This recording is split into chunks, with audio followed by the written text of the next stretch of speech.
What's going on, folks? Thanks for hitting that download button and checking out a brand new episode of Toys and Tech of the Trade, your one-stop shop for toys, tech, and talk with some assembly required. I'm your host, Rich, and if this is the first time you're checking out an episode, first of all, welcome. Second, a bit about what we do here. Toys and Tech of the Trade is an interview series where we sit down with content creators, entrepreneurs, and just awesome folks that are on our radar and discuss the gadgets, the gear, and the tech that they use to run their business, create content, and of course, be more productive. Now, when it comes to the toys aspect of our podcast, it's not just the usual conversations about action figures, Gundams, Funko Pops, the usual stuff you would think of when you think of toys. We look at toys in a more broad sense. So that knife collection you have, your comic books, your jet skis, your vintage cars, those are all toys. And we like to embrace the more general definition here on this podcast, number one, because it's awesome to learn about what people are into. But number two, it humanizes and breaks up the conversation so that it's not just all mindless entrepreneurial and business talk. We get to get into what makes our guests tick. And sometimes there's a lot of awesome commonalities along the way that allow for a better conversation. With that out of the way, a little bit of housekeeping, and we will turn it over to this week's guest. First and foremost, I would like to take the opportunity real quick to welcome the latest addition to the RageWorks Podcast Network family, and that is the Fight in Sight podcast, hosted by Tim B.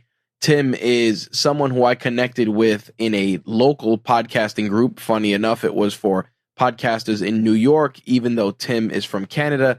We really connected, number one, because of our love for MMA, but just because I really appreciated the enthusiasm that he put not only into his podcast, but just into his coverage of mixed martial arts and combat sports in general. Tim reached out to me recently and expressed interest in working with us and sharing his podcast with the RageWorks Podcast Network audience. And as of right now, I think we're on our fourth or fifth episode published in the RageWorks podcast feed. So make sure to look for it there, or of course, just punch in the Fight in Sight podcast wherever you consume your podcasts. Now to this week's guest that just so happens to come to us by way of our friends at Podmatch. I've talked about Podmatch before, but just real quick, Podmatch is a service that connects you with potential guests for your podcast. Simple. It really is exactly as it sounds. It matches you with potential guests for your podcast, or it matches podcasts with you so that you can be a potential guest. It is an incredibly underrated thing to get yourself seen, heard, and noticed to go on other podcasts. People ask me all the time, Rich, how do I grow my show? How do I get myself noticed? And I tell them, I'm like, go on a podcast, go on two podcasts, try and go on one podcast a week that is relevant to your interests and relevant to your podcast. Trust me, there are plenty of podcasters out there that would love to have you as a guest. It boggles my mind how many people I say that to, and they're just like, really? And I'm like, yes, go out there, get yourself heard, get yourself seen. Have great stories, be of service, bring value. And if you bring value to someone's show, their audience will follow, especially if you connect with them and you bring them, like I said, value, they will definitely seek you out. So Podmatch gets a massive shout out. Alex Sanfilippo, who runs Podmatch, he's been a guest on this podcast before. Feel free to check out our conversation with him. Links to that will be in the show notes. But this week's guest is not only just an amazing creator, but just a fellow New Yorker. And I love to showcase and spotlight creators from the Big Apple, especially from the boroughs, because there's so many of us out there in the five boroughs of New York City that are just grinding and creating amazing podcasts and amazing stories. And I'm always honored and privileged to share their stories with you. So with that said, let me stop yammering and turn it over to this week's guest. My guest this week on Toys and Tech of the Trade is the one and only Real Wize, host of the Stuck in My Mind podcast, which yours truly happened to stop by not too long ago. He's stopping by, sharing the toys and tech of his trade, his origin story, and much more. Wize, what's going on, my brother? What's going on, brother? How you doing today? I am excited to actually chop it up with you, fellow New Yorker, fellow creator, somebody who's coming into the space, guns blazing, doing amazing work, creating great content. And I kind of want to start there in terms of your journey, because you've been podcasting for a decent amount of time. And yet your presentation, how you handled it, you would think that you've been in this 20 years, the way that you just approach the business and conduct yourself. And I want to start there, like with your origin story, like what made you want to get into podcasting? Honestly, I had been wanting to podcast since 2019, and I actually purchased an equipment from Amazon. It was a Behringer podcast studio equipment, paid $160, and I was supposed to start a podcast with a friend of mine, and him and his girl ended up getting pregnant, so that put a kibosh to that. And so fast forward to 2020, I get furloughed from my job because of the pandemic, and I finally decided to press record. I had been messing around with the equipment for over a year and everything. And finally I built up the courage to just, I was on the phone with my nephew, and he had already started his YouTube channel and everything. And I was like, you know what? I'm on the phone with my nephew. We just bugging out, having a good time talking here. Press record. And it was a little 5-minute intro. And that's how Stuck in My Mind was born. And the thing about it is that your approach, and when I did your show, I'm like, man, he's got his logo on point. He's got his video. You jumped in literally full speed, 10 toes in. Was that something that you said, listen, this is the only way that I'm going to take this seriously, by putting skin in the game? You know what? I figured when I finally decided to press record and I uploaded and I got out of my comfort zone by doing that, I was like, and I found that this is something I'm really passionate. I didn't know, like, I'm 46 years old, and I didn't know what I was passionate about. I didn't know what was my passion, what was my purpose. And so when I started the podcast, at first it was just me coming on, talking about work, politics, the George Floyd situation. And yes, I enjoyed podcasting, but the content wasn't what I wanted. So when I switched to the conversation piece, that's when I really started falling in love with podcasting. That's when I really knew that this is what I wanted to do. And at first, I'm like, I hate the way I sound. I sound horrible. Can't believe who would want to listen to me. And then people would listen to the podcast and tell me like, yo, what's wrong with you? What do you mean? Like, yo, you sound like you are meant to talk on the radio. You have that radio voice. But to yourself, you like, nah, I don't sound that good. Absolutely. We are our own worst critics. And you know what the funny thing is? Being a New Yorker, there's certain radio presence that you're used to. Like if you grew up listening to Hot 97, like, like it would be Funk Flex, Big Cap, real loud and explosive. Or if you were somebody that listened to talk radio, it would be like, real subtle and smooth, like Howard Stern or O&A. And then as time progresses, like anything else, I tell people all the time, like we absorb things that we draw inspiration from, whether it's comedy or stories or even radio. And one of the things that I noticed as I started podcasting, and I'm sure you did as well, is like you pick up little cadence and little things because you see those people that are really crushing it. And you're like, well, I could do it that way. And then what happens is you start, like you just said, you get in your own head and you're like, man, I sound too much like this dude. And you start kind of working away from that until you find your own voice. Did you run into that as you started podcasting? Honestly, I kind of built, like, I have, my call where when I come in and I go, it's your boy Wize. And so to me, it was like, I needed I needed my own signature. Like at first, when I first started, it wasn't that way. But as I went along, I'm like, I need a little nice. I need something that fits me, something that I like. I like how you said how Funk Flex and everybody has their little Yep. their intro. Well, I was like, you know what? I took it kind of from ET, and I just made it my own. But like you said, it's at first I was not that good.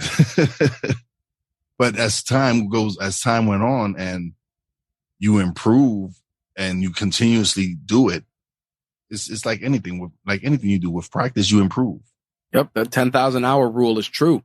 And I think that that's where people kind of get caught up in the nuances of podcasting. And we talked about this on your podcast, where people, they jump in, they have this expectation because, it's the cool thing and everybody's doing it. And it's like, listen, it's a very solitary endeavor because you're speaking into the void and you don't think anyone's listening. And then people will be like, yo, I heard you, or I saw you, or hey, I checked this out. And then what happens is that feedback is your currency to keep going.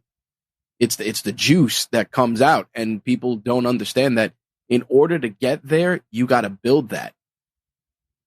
Yeah. How was it for you? Like the first time somebody came to you and they were like, man, I heard your podcast, man. It was great. Like, how did that make you feel the first time?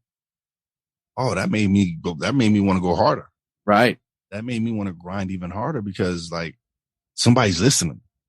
Somebody's actually getting something from what I'm doing. And one of the best emails I received was from a high school friend of mine.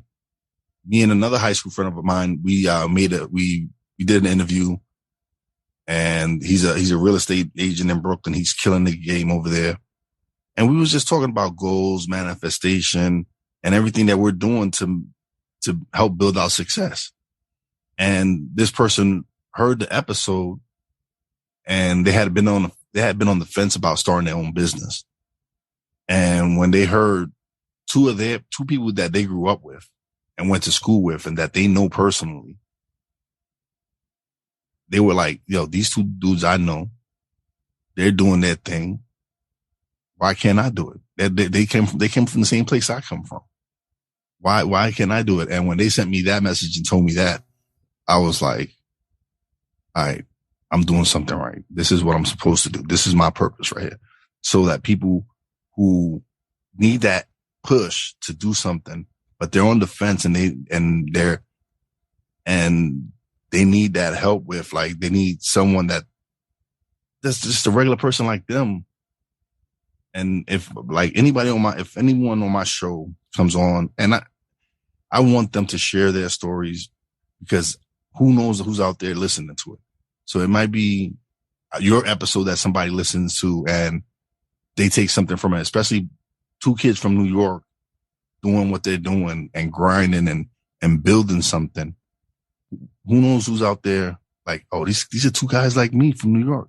Maybe I can do what I have my mind, or what my dream is. And so I just want to inspire as many people as possible. I'm right there with you. And I think that that's a big problem. As somebody who's been in the podcast space, and you're in the space as well, there's always a lot of, we need more representation in podcasting. We need more of this. We need more of that. And my response is always, the representation is there, but those representatives don't have champions. They don't have people that they can say, hey, this guy, hey, that guy. Because, one thing that's been happening as of late, I'm sure you're familiar at this point because he's all over the place, like Andrew Tate.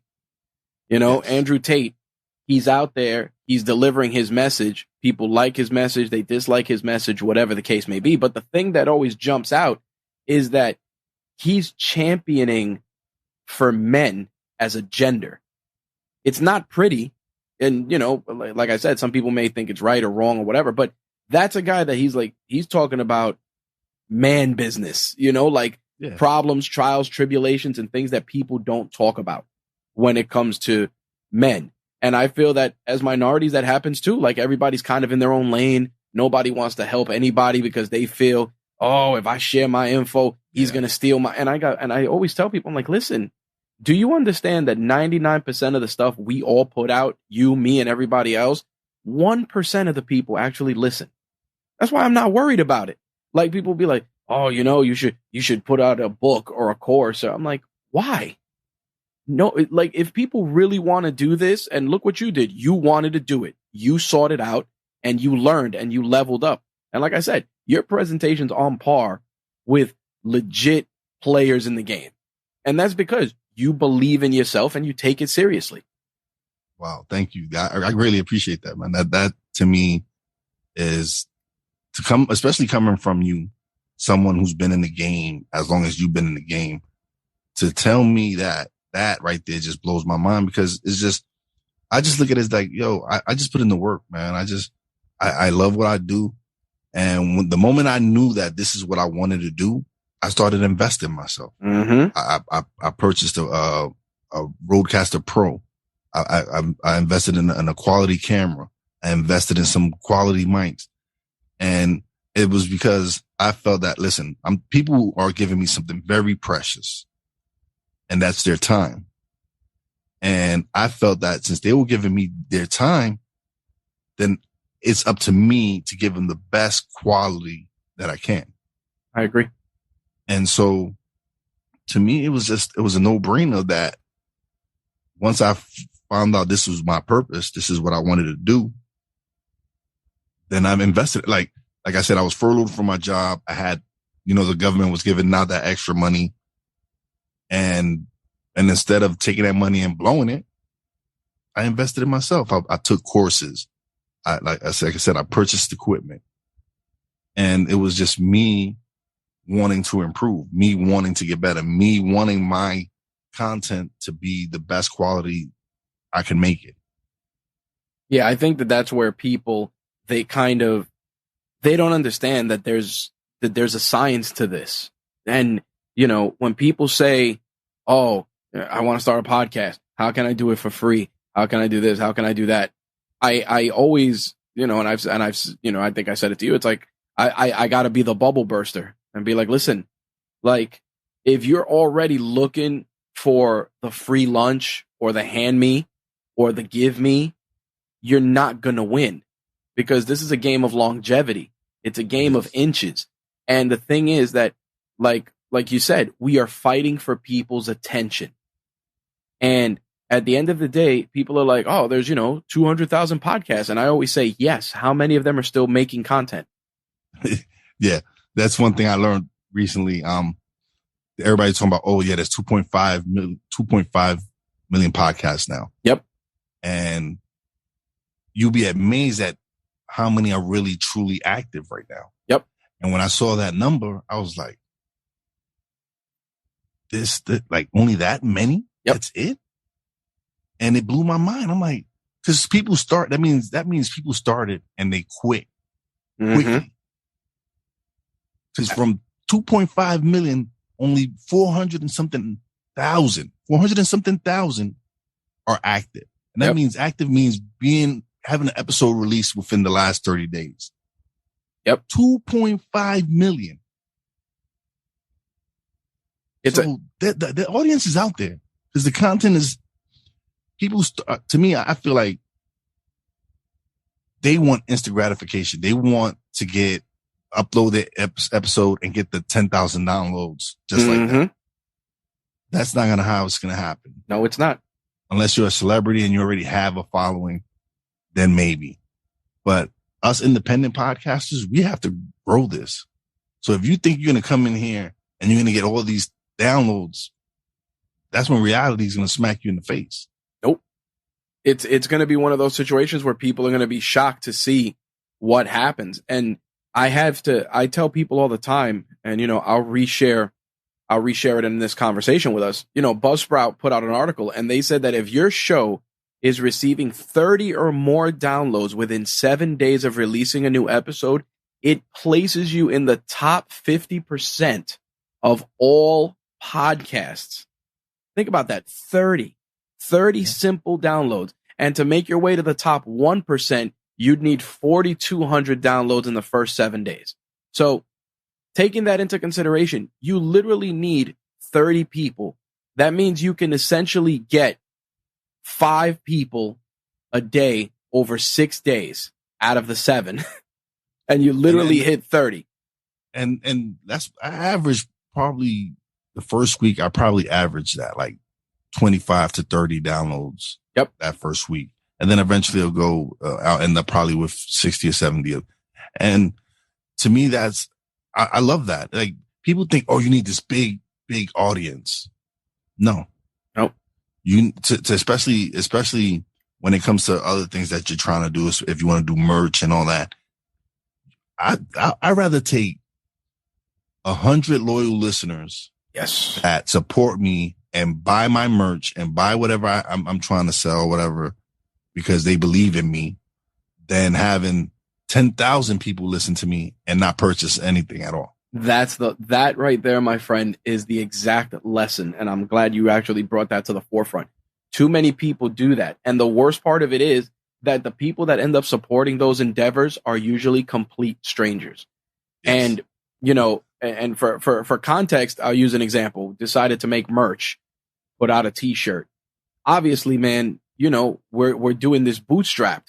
So we're not making the shirts ourselves. We got to split the price with profit. Yeah, with Printify or whoever. So whoever you go with. Yeah. Yep. Hey man, I'm making a shirt. It's $25. Yo man, you really want somebody to pay $25 for that shirt? Well, clearly you're not paying $25 for that shirt. You know, like that's exactly the message I got through like Facebook. Like, oh man, like, yo, you really want $25 for that shirt? No, and I said, I feel you. I feel you, because people, like, at first I was upset because my friends and family weren't supporting me. Yep.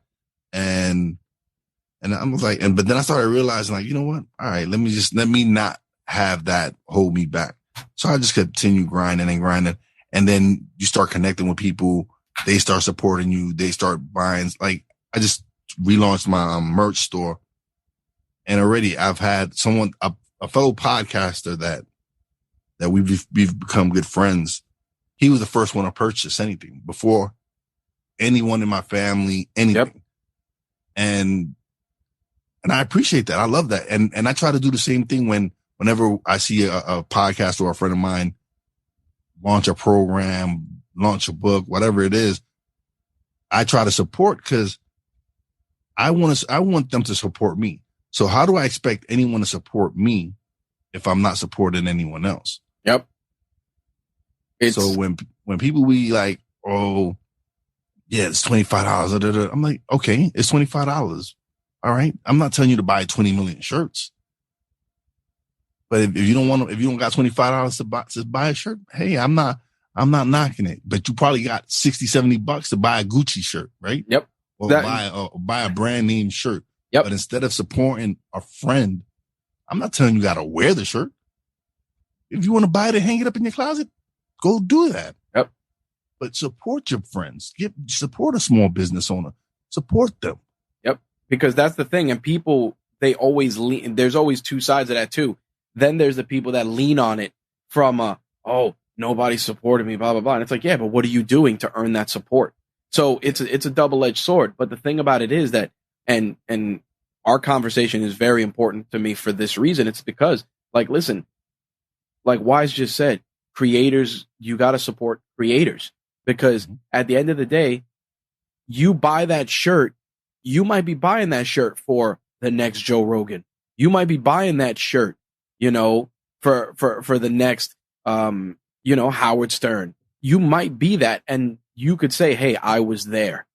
And that's what people don't understand sometimes. It's not an investment in a t-shirt. It's an investment in a body. It's an investment in a human. Yeah, it's an investment in my business. It's an investment in whatever I'm trying to do. Yep. And it's crazy because we're as minorities, we don't support each other. Hell no. We don't. Nope. And it's crazy. But you'll go out and go buy a pair of Yeezys, spend $300-$400. Yep. On a celebrity who doesn't give a damn about you. Nope. But you got a homeboy who's making some t-shirts or whatever they're selling or whatever they're doing, and you're knocking his hustle. Yep. We something has to change. But that's a problem, unfortunately, that it's inherent because we are. I said this to somebody recently. It's the message is always going to be that my opportunity is taking away your opportunity, and it's really not. Like, if you think about it. I understand that. Yeah. I don't understand that. How is that possible? Exactly. Like, and it happens. And this is the thing that people don't understand that. And me and Wize are having this conversation because we see it day to day. Like people who sit there and you'll be like, hey, I'm going to open a bodega. Why are you opening a bodega? There's 5 bodegas here. That's not what I want to hear. Oh, word? What are you going to sell there?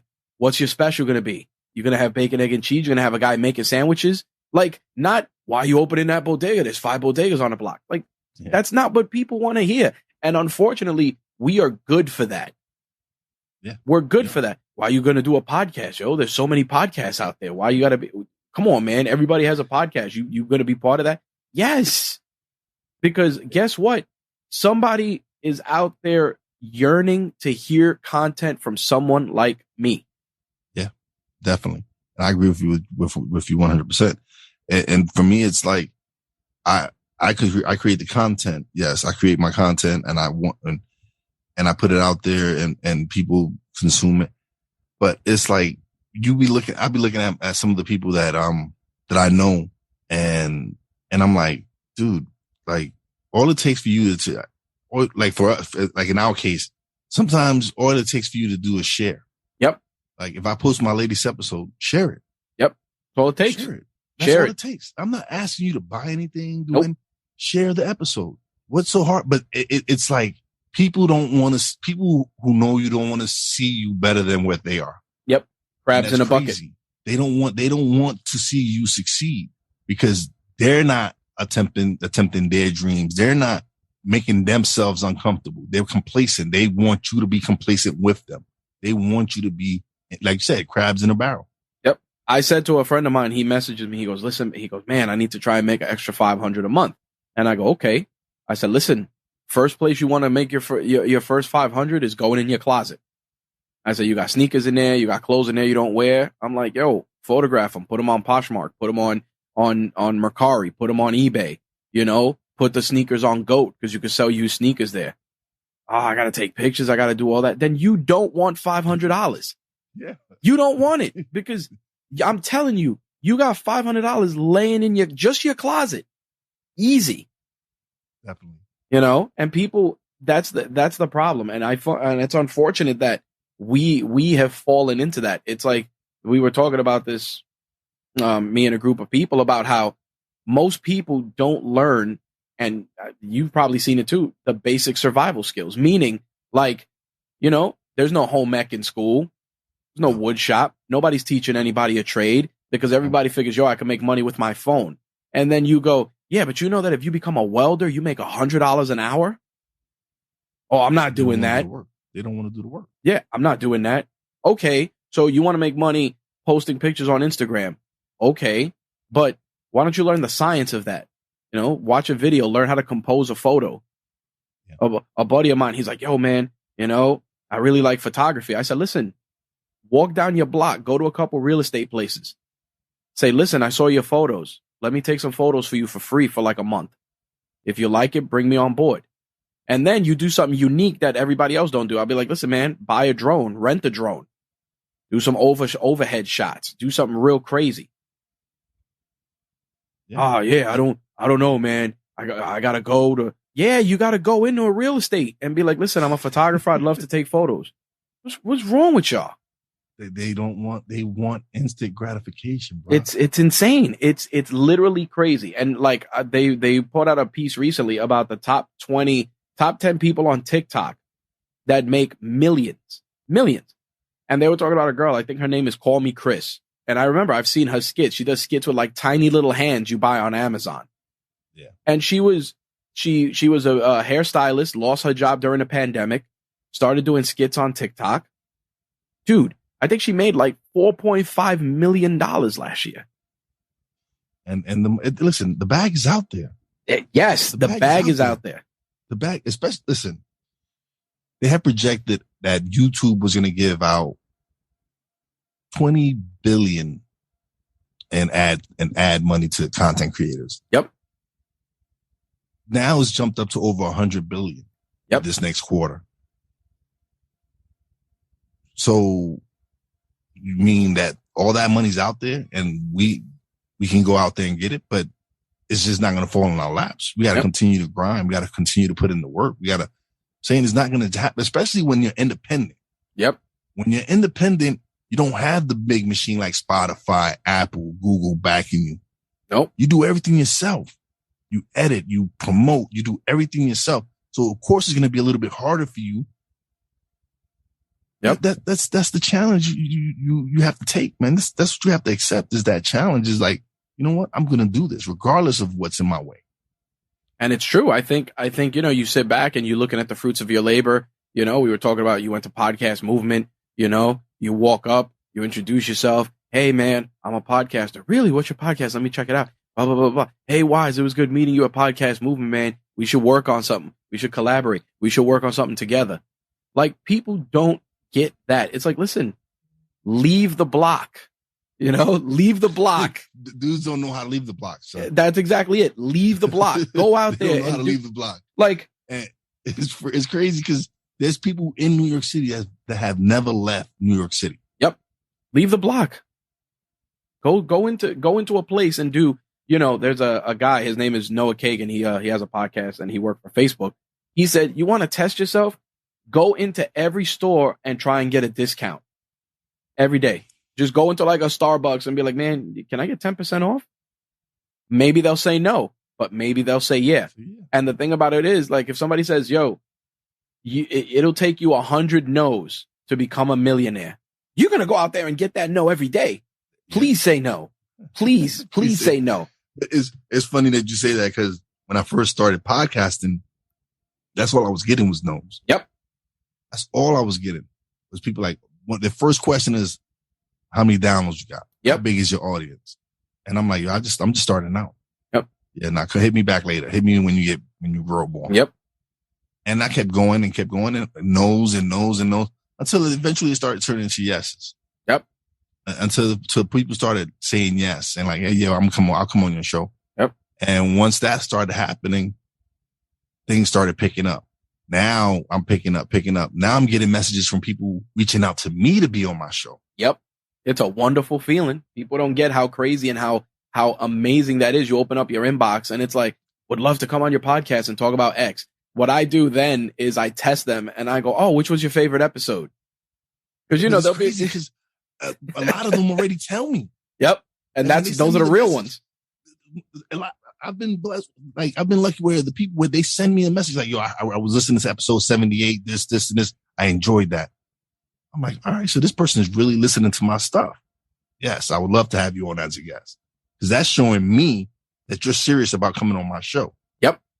That you're seriously listening to what my content, and my content fits what you're trying to do. Absolutely. Like, I had someone tell me no the other day, twice. I had two people tell me no within the last 2 weeks.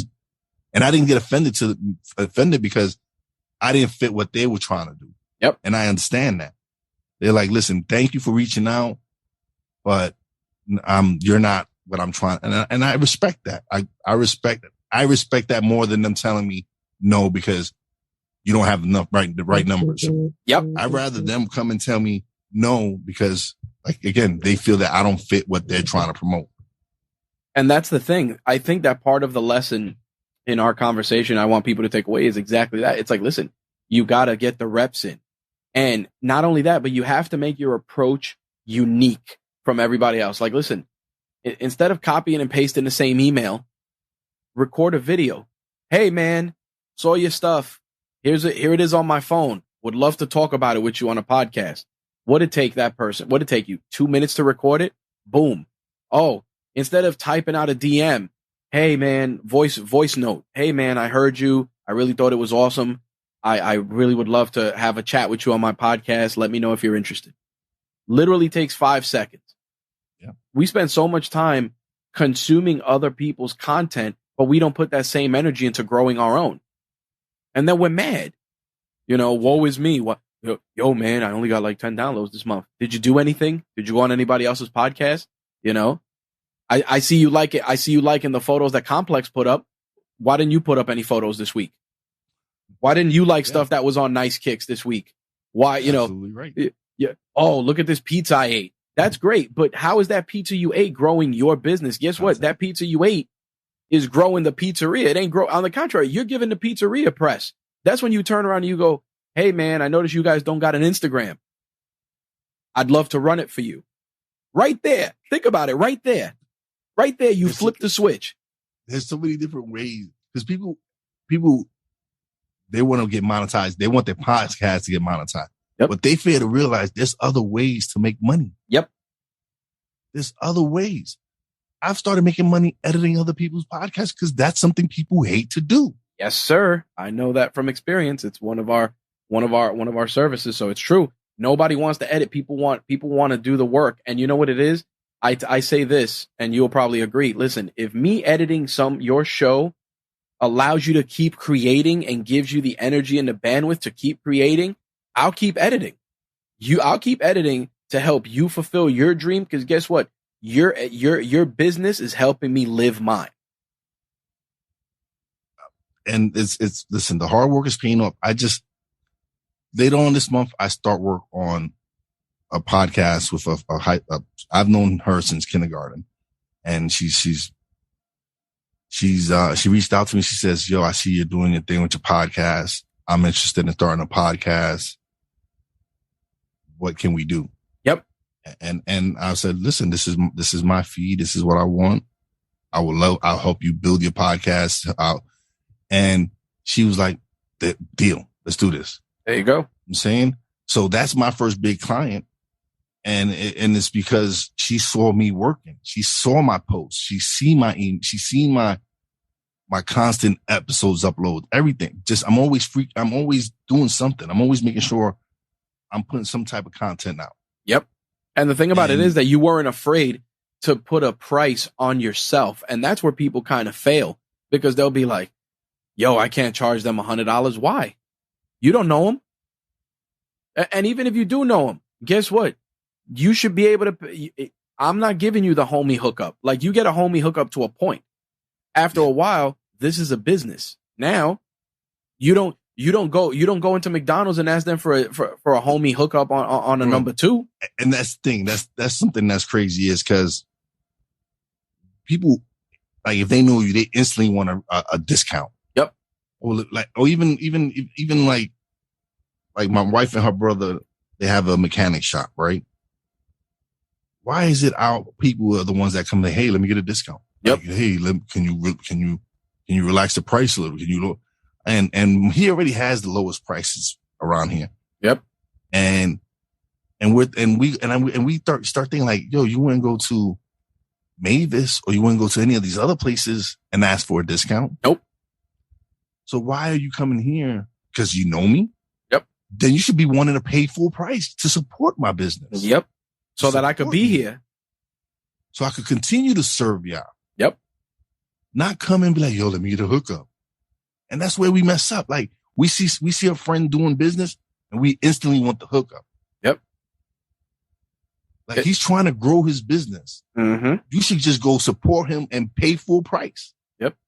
Or guess what? Let him decide if he wants to give you the hookup. Because he'll like, go to his store. Go to say somebody, one of your friends opening his restaurant.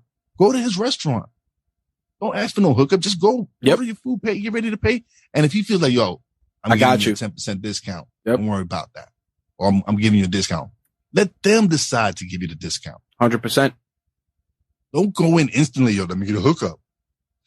That's do it. That's the problem. That's our problem. We don't know how to support each other. Nope.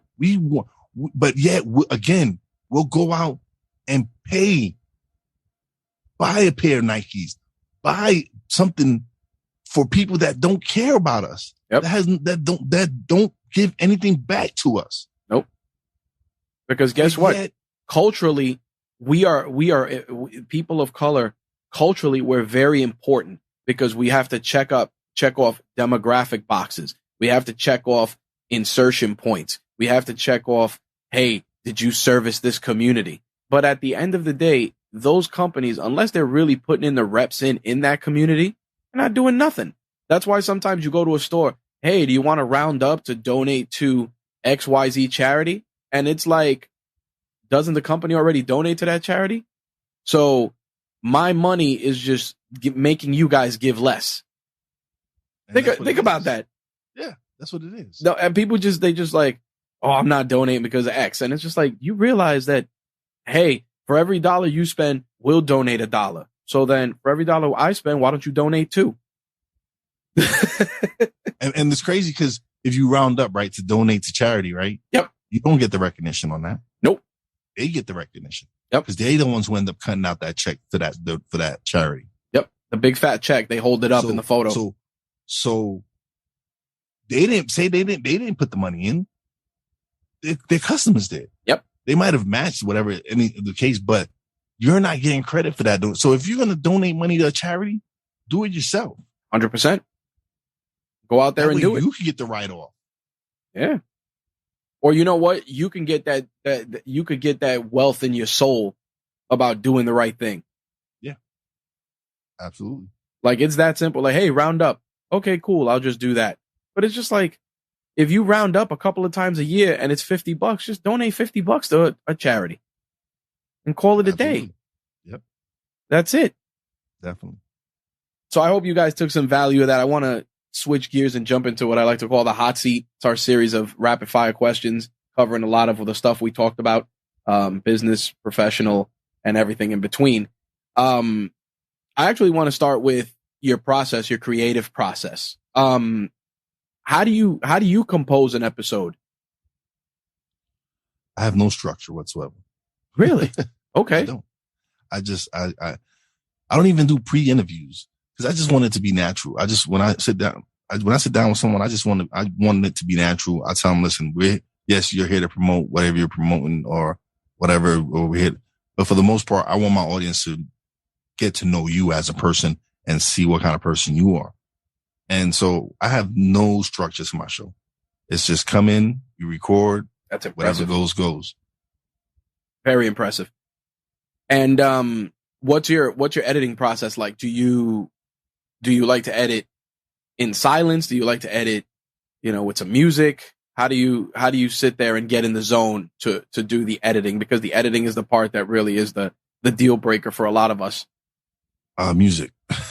Definitely need some music to, like, and even though I'm not really hearing it, I know it's there. So it keeps me distracted from while I'm doing the editing. But yeah, I definitely like to have some music on the side so that I can just focus on the editing part.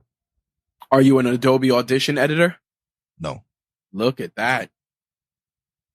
What's your workflow? Your workspace of choice for your editing process? Audacity. See, people sleep on it, man. It's free $99. Yeah, it's $3. Yes, it's $3. Yep. Definitely. But it does the work. Yep. I have Reaper. Yes, I have Reaper, and I use it once in a while. But for the most part, I use Audacity. It does everything I need it to do. Audacity was my editor forever. And then somebody put me on the Hindenburg Journalist, and then I did it as a trial. And then for like Radio Day, they made it like super cheap. And I'm like, yo, I'm getting this. And then I still use Audacity. I use Audacity for ID3 tags to finish shows. Like, it's still there. And that's what I love about Audacity is that part of it. When you export the MP3 and you can do all that information and put all that out. Yep. A lot of these other programs don't do that. No, they do not. So you can actually have artist name, title, album, whatever it is. So I love that about Audacity. I agree. I'm right there with you. What are 3 mobile apps you can't live without? 3 mobile apps that I can't live without. Canva. All right.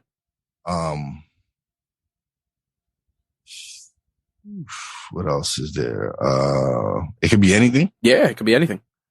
Retro Bowl, which is it's kind of like Tecmo Bowl football. Oh, nice. Oh, now I gotta go look for that. You messed me up now.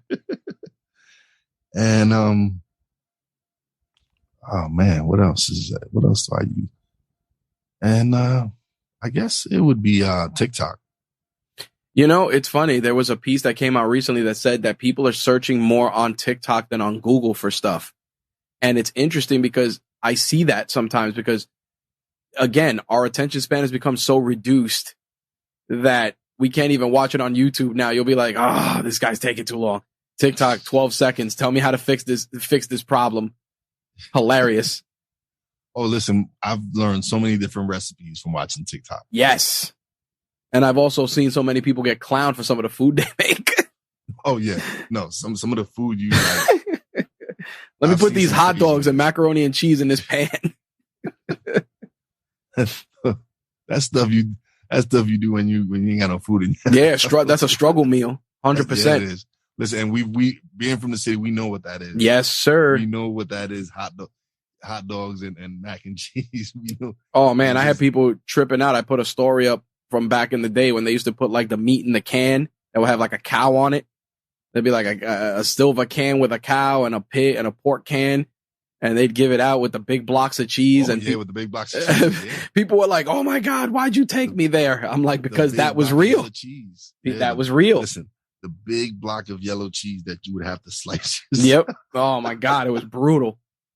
What's a website you recommend to people often? Podmatch. Nice. I've been promoting Podmatch like crazy. I am right there with you. It's one of the only platforms where content creators get paid to interview people. Yes, indeed. Like in my bank right now, I've been in the paid. I've been in that paid service for the last 3 months, right? Right. Which is $18 I've paid for the 3 months so far, and I've already made my money plus some. There you go. But I'm not doing it because of the money. It's just the plus. It's just a perk. It's just a perk that they get because I interview people for free. Amen to that. So just the fact that that Podmatch is willing to give content creators money for interviewing people, like you'd be a fool not to take it. Even though someone is you might get paid $1 here, $2 here. I just seen the biggest one I saw today, which was almost $20 for interviewing somebody. That's wild. What was the last thing you looked up on YouTube? Les Brown. All right. Obviously, we got the tech side. We got to talk a little bit about the toy side. What was your favorite toy as a kid? Oh, my favorite toy as a kid? Yep. G.I. Joes. Nice. What's your favorite fictional character?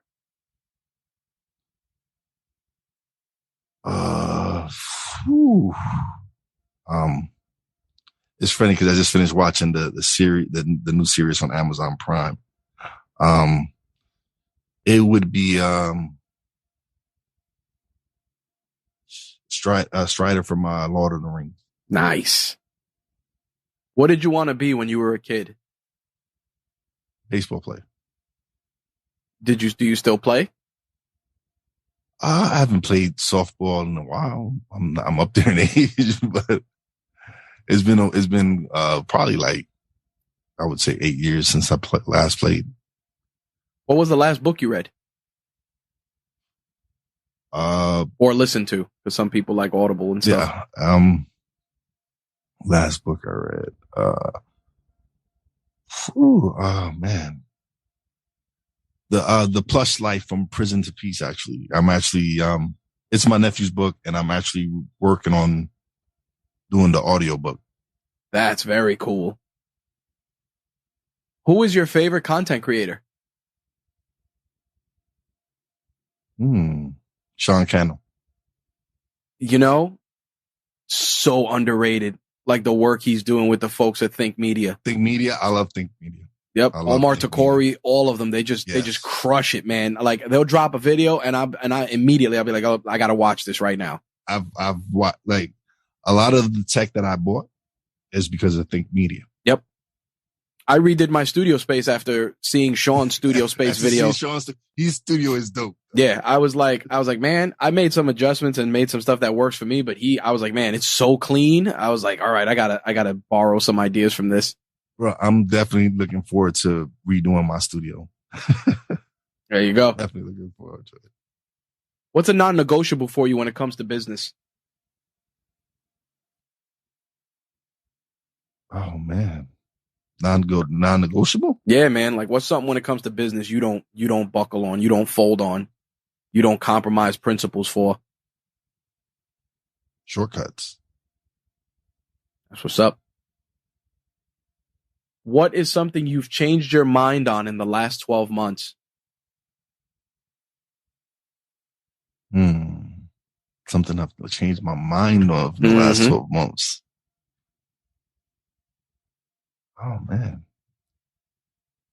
That's a good question, man. Because you're a free thinker, so I know, especially because you talk about so much real world stuff. Like, what's something that's come across that you were like, man, my thought process on that is completely different. Okay, so I seen this conversation piece, this little piece. It was a little snippet, and they were talking to a couple, and the lady said that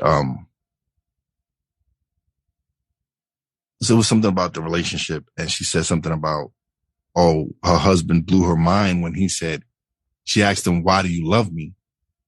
And what he said was, because he chooses to. And that hit me kind of hard because I'm like, because my wife is always asking me that question.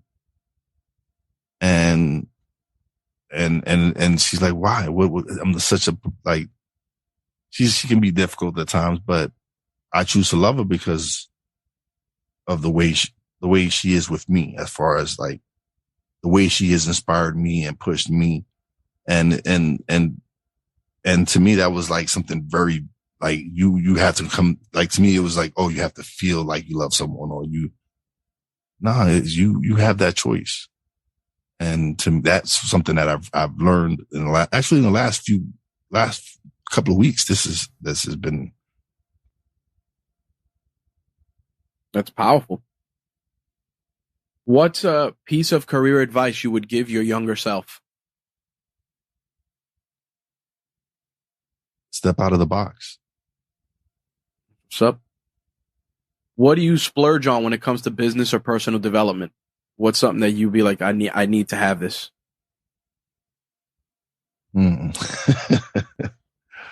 Oh man, business or personal development, could be anything. Courses, books. What do you? Hey, I got to put money. I love taking courses. I love taking courses. To me, it's very key. It's very important to me because I know I'm trying to develop and grow, and I don't have the answers to everything. So I love taking courses. Courses is something I like I said, this is something I invest heavily in. I invested in I took Sean Cannon's course. I love it. Yep. I got his book. Yeah, I have his book as well. I've taken courses from Eric Thomas's team and everything like that. So when I see something that I feel like I can benefit from it, then I always sign up for it. Would you rather have more disposable time or more dispensable income? More disposable time or more dispensable income? Yep. More disposable time. Yeah, you on that. How do you handle failure? Pick myself up and keep going. That's a hell of an answer right there. What is something or someone that makes you laugh easily? My grandson. Nice. Last but not least, I call you, I go, Wize, how's business a year from now? What would your answer be? What would you hope to answer? It's going great. It's flourishing. I got more clients than I can handle. That's what's up. And last but not least, we always close things off with what I like to call reach one, teach one, piece of actionable advice to round things out. You get selected to speak to a group of high school seniors that are going to embark on their journey post high school. And a lot of them want to be content creators.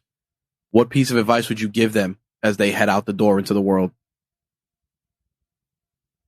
Just do it. Don't be afraid. Like, for me, it was press record. Like, especially if you want to be a content creator, whatever it is, if it's video, audio, press record. That's what's up. Last but not least, as always, where can people find you, connect with you, and keep up with your work? You can find my podcast, Stuck in My Mind, on every single major platform. You can find it on YouTube, Stuck in My Mind Podcast. You can check out my website, www.realwiseproductions.com. You can also check out the internet radio station, which is down at the moment, but it'll be back. It'll be up soon. It's www.realwiseradio.com. That's what's up. Wize, I'm honored to get to chop it up with you and really share the toys and tech of your trade. Thank you so much for sitting down with us. I appreciate this, man. I appreciate you, brother. Like I said, you're a veteran. You're an OG of this. And to be able to come on your show and tell my story, it's a blessing, man. I appreciate you.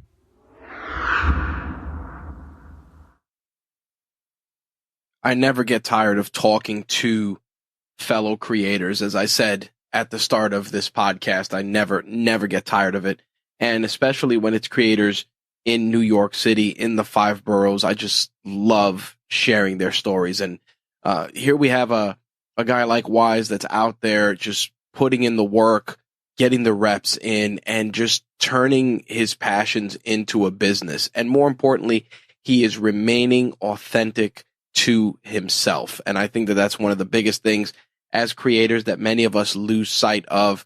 We get imposter syndrome, or we try to model ourselves after the people whose work we enjoy, whether it's Joe Rogan or Howard Stern or O&A or you know, Hot 97, anybody from Hot 97 or Power 105 here in New York City. Those individuals, they have a unique voice, a unique sound, and it is uniquely theirs. And because of that, I always tell people, just be you. Try and put your content out there being yourself. Trust me, there's plenty of people out there that are going to enjoy what you bring to the table, regardless of where they are, what walk of life they're from, or what they're into. If your content is informative, engaging, and entertaining, they'll come, they'll find you. It's that simple. And if you have aspirations of turning these endeavors into something that will, fund your lifestyle or pay your bills, then you gotta go in 110%, because that's the only way you're going to succeed. It is truly not a sprint. It is a marathon. And when you hear a story like what Wize shared in his journey, and, I've shared various aspects of my journey over the years, you'll see that there's a lot of commonalities, but the one that sticks out the most is consistency. Be present and be consistent. If you say to yourself you want a podcast and you think, man, I'm going to podcast 2 episodes a week, and time does not allow you to do 2 episodes a week, then instead of phoning it in, scale it back. 1 episode a week, 1 episode every 2 weeks. Maybe you want to go long form and do 1 episode a month when you're motivated. But just start creating, hit record, and get moving. Trust me, you'll be glad you did. Everything that Wize and I discussed in this episode, products, services, etc., will be in the show notes as always. Full disclosure, some of those items will contain affiliate links, which if you click, will receive a small commission at no additional cost to you that goes towards making this and everything else from the Rageworks Podcast Network awesome for you to enjoy. Make sure to also check the show notes for ways to connect with Wize, check out his podcast, and any of the other stuff that he is working on. He is an A+ creator, and I am glad to have been able to share his story with you. And as I said at the top of the podcast, props to Podmatch for once again connecting me with a bomb-ass guest. Really grateful to the crew over there for all the great work they're doing. If you're a podcaster looking for guests, Podmatch is definitely a service that we co-sign. We receive no kind of money for saying that. We really do enjoy the great guests that they have put on our radar. And I also enjoy the many great podcasts that I have had the honor and privilege to be on since being a member of the Podmatch family. All right, folks, we hope you enjoyed this week's episode of Toys and Tech of the Trade. We will see you in 2 weeks with a brand new episode. And boy, do we have some great guests to take us into October and probably early November. So we'll see you guys in 2 weeks. Thanks for listening. Peace.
Toys and Tech of the Trade is part of the RageWorks Podcast Network, your source for rants about gaming, entertainment, and the works. Visit us at RageWorksNetwork.com.